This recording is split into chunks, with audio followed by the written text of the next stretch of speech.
Será que um cavalo pode realmente aprender matemática? E como surgiu a ideia de apenas o comportamento observável?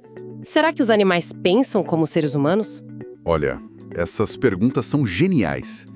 Elas meio que balançaram toda a ciência no começo do século XX, sabe? Pois é, e é exatamente isso que a gente vai desbravar hoje. Nossa missão aqui é explorar o tema behaviorismo, as influências anteriores, como surgiu a psicologia do comportamento observável. E detalhe, a gente vai cobrir passo a passo o capítulo 9 do livro História da Psicologia Moderna. Exato. Então, para quem nos ouve, especialmente os estudantes de psicologia, considerem esse papo como uma super revisão para a prova, tá? Com certeza. É uma aula completa. Mas antes da gente mergulhar de cabeça, um pedido rapidinho. Quem está acompanhando a gente, por favor, se inscreva no canal Psicossíntese no YouTube. Curtam o episódio e compartilhem com aquele amigo que também estuda a psicologia. Isso aí, o apoio da nossa audiência é o que mantém esse projeto vivo. Bom, para começar a entender essa revolução do behaviorismo, a gente precisa ir lá para a página 204. Ah, a história do Hans, o cavalo esperto, né? Isso. Imagina a cena na Alemanha dos anos 1900. O Hans era uma celebridade porque ele supostamente resolvia problemas de matemática. Nossa, tipo um gênio da matemática de 4 patas. As pessoas faziam contas e ele batia a pata o número exato de vezes, não é? Exatamente. Ele somava, subtraía, até parecia ler. E o dono dele, o Wilhelm von Austin, não fazia isso por dinheiro. Ele queria provar uma ideia do Darwin. Ah, a teoria da evolução? Sim. A ideia de que existe uma continuidade entre os processos mentais humanos e os dos animais. Ele achava que os animais só precisavam de educação formal. Faz todo sentido na cabeça dele, né? E para quem nos ouve, pensem naqueles vídeos virais de hoje em dia de cachorros apertando botões para falar que estão com fome. A gente sempre fica na dúvida se é real ou truque. Perfeito. A plateia da época ficava chocada. Mas na página 205, a gente vê que essa empolgação popular contrastava com uma crise na academia. Rumo à ciência do behaviorismo. A psicologia estava passando por uma crise, não é? Sim, uns 40 anos depois do Wundt fundar a psicologia formal, a área estava estagnada. O funcionalismo estava ali numa transição evolutiva, amadurecendo. Mas ainda dependia da introspecção, né? Aquela coisa de pedir para a pessoa relatar o que estava sentindo. E isso era super subjetivo. Muito subjetivo. Não dava para provar quem estava certo. E aí, na página 206, enfim, chegou a revolução. O famoso John B. Watson. Ele chegou chutando a porta com aquele manifesto de 1913. Com certeza. O Watson não queria saber de meio termo. Ele defendia uma psicologia focada apenas, e eu digo apenas mesmo, no comportamento observável. Ele odiava a introspecção, né? Rejeitou totalmente a ideia de consciência, de mente, de alma. Exato. A crítica dele era letal. Ninguém nunca viu ou tocou a consciência. Como estudar algo invisível num laboratório? Mas de onde ele tirou tanta coragem para ser tão radical? Porque rejeitar a mente humana é algo bem forte. Aí entra o papel do positivismo, ainda na página 206. Watson foi muito influenciado por Auguste Comte. Ah, o Comte. A ideia de que a ciência só pode aceitar o que é totalmente objetivo. Isso. O positivismo dizia que somente fatos observáveis, sem nenhuma inferência subjetiva, poderiam ser considerados conhecimento científico legítimo. Faz todo sentido para a época.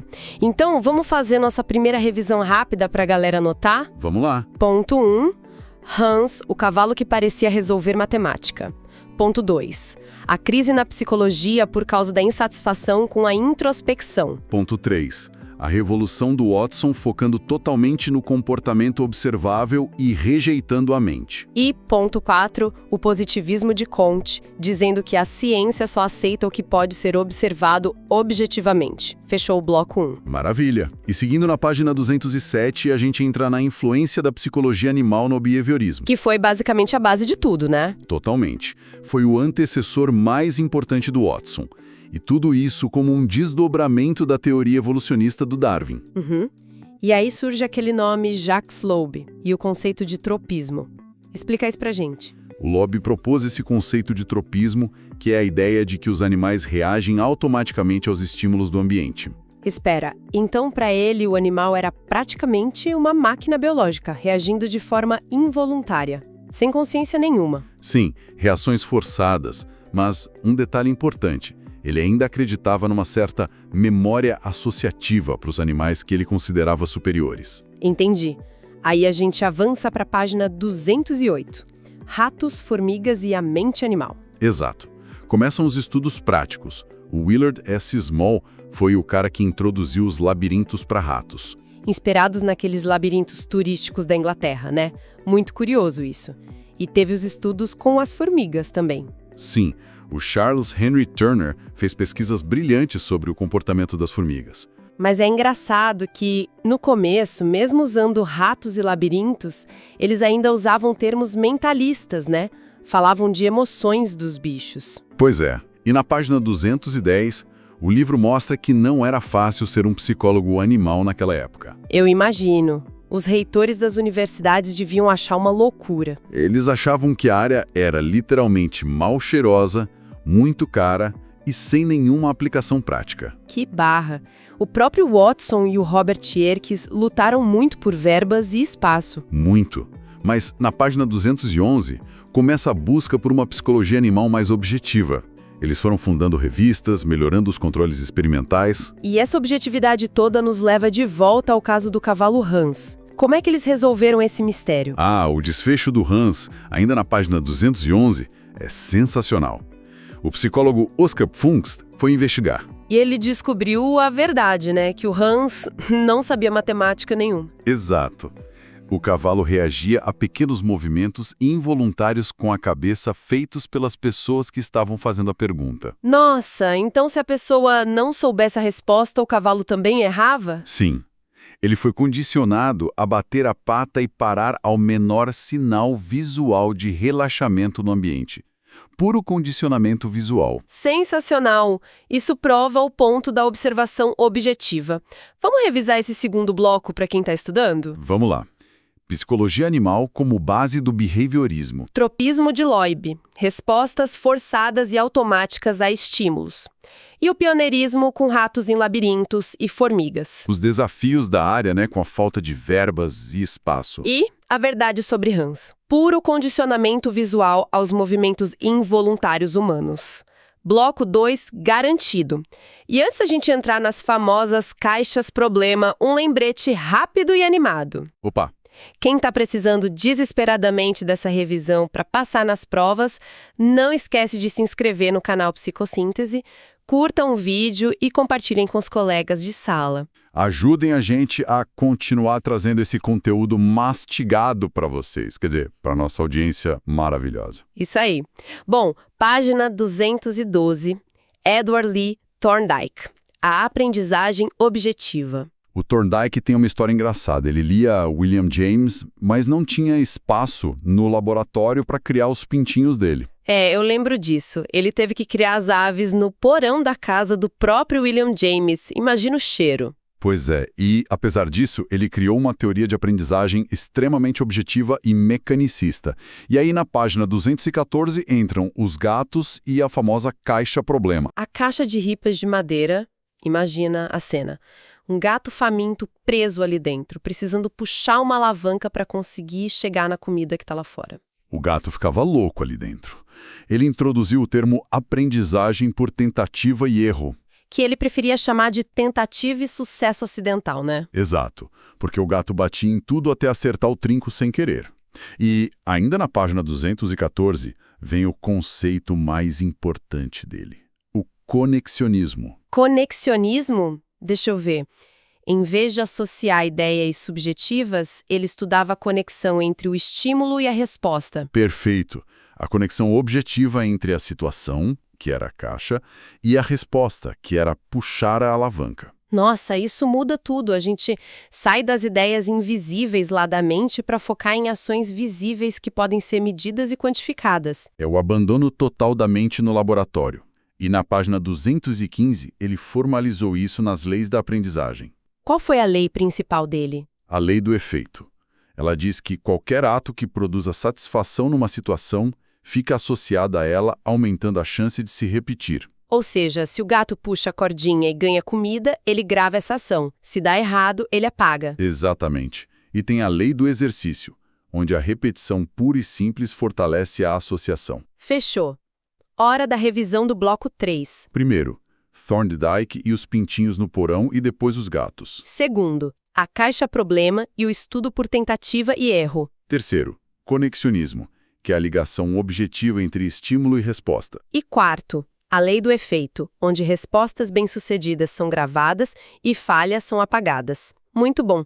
Agora, página 216, a gente vai para a Rússia. Os fisiologistas russos e a transição funcionalista. Ivan Pavlov e os reflexos condicionados. Aquele cara dos cachorros salivando. E é muito louco pensar que foi uma descoberta meio acidental, né? Totalmente. O Pavlov estava estudando as glândulas digestivas dos cães, isso até rendeu um Nobel para ele. E como foi essa associação que ele percebeu? Ele viu que os cachorros começavam a salivar só de ouvir os passos do tratador, antes mesmo de ver a comida. Caramba! E ele chamou isso de reflexos condicionados, né? Associação entre um estímulo neutro e uma resposta. Sim, e ele era tão obcecado por controle que construiu a Torre do Silêncio. Torre do Silêncio? Era um prédio super isolado para garantir que os cães não ouvissem absolutamente nenhum barulho da rua, nenhum estímulo externo. Que nível de rigor! Mas olha só, na página 224 a gente conhece o Vladimir Bekhterev e os reflexos associados. O que ele trouxe de diferente, já que ambos eram russos ali na mesma época? Uma diferença fundamental. O Pavlov focava em secreções glandulares, tipo a saliva. O Bekhterev estudou os reflexos focados na musculatura. Ah, respostas motoras. Isso, tipo afastar o dedo ao tomar um choque. É uma relação muito mais clara com o comportamento observável externo. Faz sentido. Saliva é algo muito interno. Puxar o dedo é uma ação clara para todo mundo ver. E na página 225, o livro traz a influência da psicologia funcional no behaviorismo. O funcionalismo preparou o terreno. A galera, como o psicólogo Cattell, já não viu utilidade nenhuma na introspecção. Então, chegando na página 226, mudando a direção da psicologia. O Watson inventou behaviorismo do nada. De jeito nenhum. Esse é o ponto-chave do final do capítulo. O Watson não criou sozinho a ideia de estudar o comportamento. Ele pegou a onda do que já estava acontecendo, né? Sim, ele foi a figura central que organizou, articulou e fortaleceu esse movimento num zeitgeist, no espírito da época. A psicologia já estava implorando para se tornar mais objetiva e funcional, e ele foi lá e botou o selo do behaviorismo. Exatamente isso. Legal! Revisão do bloco 4. Pavlov e os cães. Reflexos condicionados e a Torre do Silêncio. Bekhterev. Reflexos associados e respostas motoras. Funcionalismo. A ponte que ajudou a descartar a introspecção de vez. E Watson, o organizador da revolução que a época já pedia. Maravilha! Agora para o nosso momento final de fixação. Um bloco de perguntas e respostas. Eu vou ler cada pergunta em voz alta, quem nos ouve pensa um segundinho na resposta e o nosso especialista explica de forma didática. Tô pronto, manda a primeira. 1. Por que Hans, o cavalo esperto, parecia tão inteligente? Porque ele respondia a perguntas matemáticas e reconhecia objetos batendo a pata, dando a impressão de ter raciocínio humano. Boa. 2. O que Oscar Funst descobriu sobre Hans? Ele descobriu que o cavalo não sabia matemática. O Hans reagia a pequenos movimentos involuntários de tensão e relaxamento feitos por quem sabia a resposta. 3. Por que o Watson criticava a introspecção? Porque era subjetiva demais. O Watson queria uma ciência rigorosa e argumentava que ninguém nunca viu ou tocou a consciência ou a mente. 4. Qual foi a importância do positivismo para o behaviorismo? O positivismo de Comte deu a base filosófica. A ideia de que somente fatos puramente observáveis e objetivos podem ser ciência legítima. 5. O que Jacques Loeb queria dizer com tropismo? Tropismo é a ideia de que o comportamento animal é uma reação automática, forçada e involuntária aos estímulos do ambiente, como uma máquina biológica. 6. Como os estudos com ratos e labirintos contribuíram para a psicologia? Eles trouxeram rigor experimental. forçaram a psicologia a observar ações reais de sobrevivência e aprendizado, em vez de tentar adivinhar sentimentos. 7. O que Thorndike descobriu com a caixa-problema? Ele descobriu que os animais aprendem por tentativa e erro acidental. Eles não raciocinam sobre o problema, eles agem até esbarrar na solução. 8. O que é a lei do efeito? É a regra de que qualquer comportamento que gera uma consequência satisfatória fica associada àquela situação. Respostas boas são gravadas, erros são apagados. 9. Qual foi a contribuição de Pavlov para o behaviorismo? A descoberta dos reflexos condicionados. Ele provou, de forma fisiológica, que podemos associar um estímulo neutro a uma resposta involuntária, como salivar para um som. 10. O que Bekhterev estudou? Ele estudou os reflexos associados, mas focando em respostas motoras, na musculatura, o que era um comportamento muito mais observável que as secreções do Pavlov. 11. O que Watson propôs como objeto de estudo da psicologia? Ele propôs o comportamento observável de forma exclusiva. Nada de mente, nada de alma, apenas o que pode ser visto e medido. E 12. A última. Como a escola funcionalista influenciou o behaviorismo? Os funcionalistas prepararam o terreno. Eles já valorizavam a objetividade e a utilidade prática da psicologia, criando um ambiente perfeito para Watson lançar sua revolução. Excelente! E para não restar nenhuma dúvida, aqui vai o nosso super checklist falado final, com as palavras-chave que não podem faltar no caderno da nossa audiência. Hans, o cavalo esperto. Positivismo. Psicologia animal. Tropismo. Labirintos e ratos. Thorndike. Conexionismo. Lei do efeito. Pavlov. Reflexos condicionados. Bekhterev. Watson. Behaviorismo. E, claro, comportamento observável. Muito bom. Bom, antes de encerrar, eu quero deixar uma reflexão, uma provocação final. Manda. A gente viu hoje que os comportamentos mais básicos, tipo os dos cães de Pavlov ou dos gatos de Thorndike, são moldados por tentativa, erro e associação com recompensas. Sim. Então, pensem comigo. Até que ponto as notificações dos nossos celulares e as curtidas que a gente recebe nas redes sociais hoje não estão nos condicionando de maneira automática sem que a gente sequer perceba? Será que nós não somos os novos animais no labirinto? Nossa, isso dá um nó na cabeça. É assustador, mas genial para a gente ficar pensando. Muito obrigada pela parceria de sempre nessa revisão maravilhosa. Este foi o episódio sobre o capítulo 9, Behaviorismo, as influências anteriores.